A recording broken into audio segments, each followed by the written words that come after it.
অসম সাহিত্য সভাই বুধবাৰে নলবাৰীৰ চামতাত কেন্দ্ৰীয়ভাৱে পালন কৰে অৰুণোদয় দিৱস।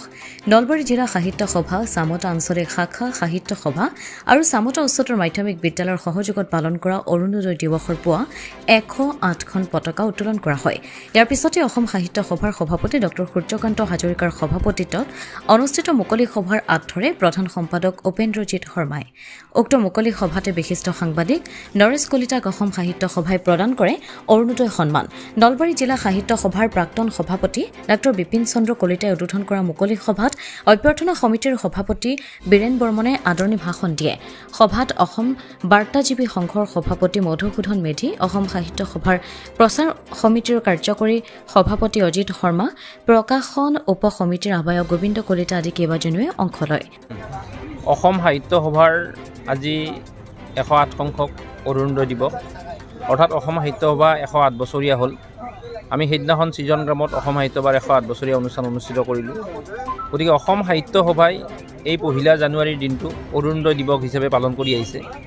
আজি সকলোৰে জ্ঞাত, আৰু যিসকল জ্ঞাত নহয় মই তেখেতসকলক জনাইছোঁ যে 1946 চনৰ এই 1 জানুৱাৰীৰ দিনটোত অৰুণোদয় নামৰ যিখন বাতৰি কাগজ আমাৰ আমেৰিকান বেপ্টিষ্ট খ্ৰীষ্টান মিছনাৰীসকলৰ প্ৰচেষ্টাত ওলাইছিল, সেইখনে আচলতে আমাৰ অসমীয়া ভাষাৰ, আধুনিক অসমীয়া ভাষাৰ গতি নিৰ্ণয় কৰিছিল।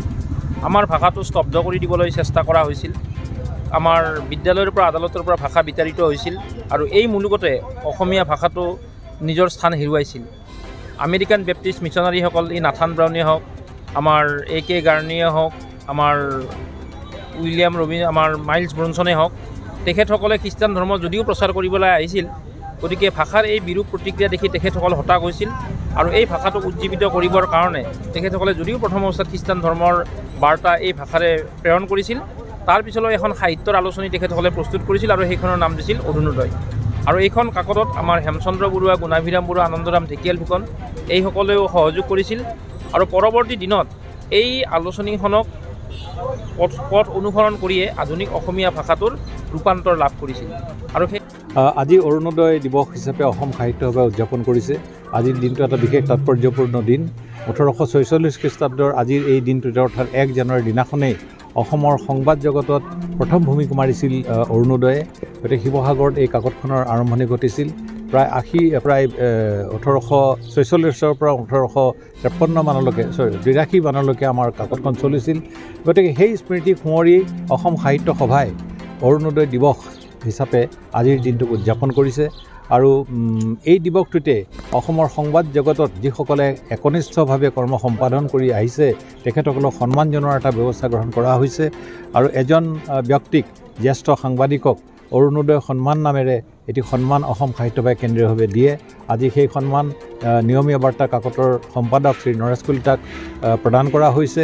আৰু ইয়াৰ লগে লগে তাহানি সেই কাকতখনৰ লগত জড়িত যিসকল সাংবাদিক, ডক্টৰ নাথান ব্ৰাউন কে প্ৰমুখ কৰি সেইসকলক শ্ৰদ্ধা নিবেদন কৰা হৈছে।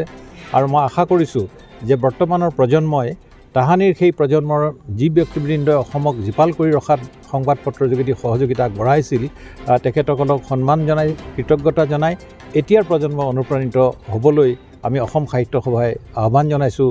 নলবাৰীৰ পৰা ভৱজিৎ বৰ্মনৰ প্ৰতিবেদন, অমৃত নিউজ 24/7। অমৃত প্ৰবাহ, অসমীয়া সাপ্তাহিক কাকতৰ ডিজিটেল সংস্কৰণ অমৃত নিউজ, সত্যৰ সন্ধানত অমৃত নিউজ।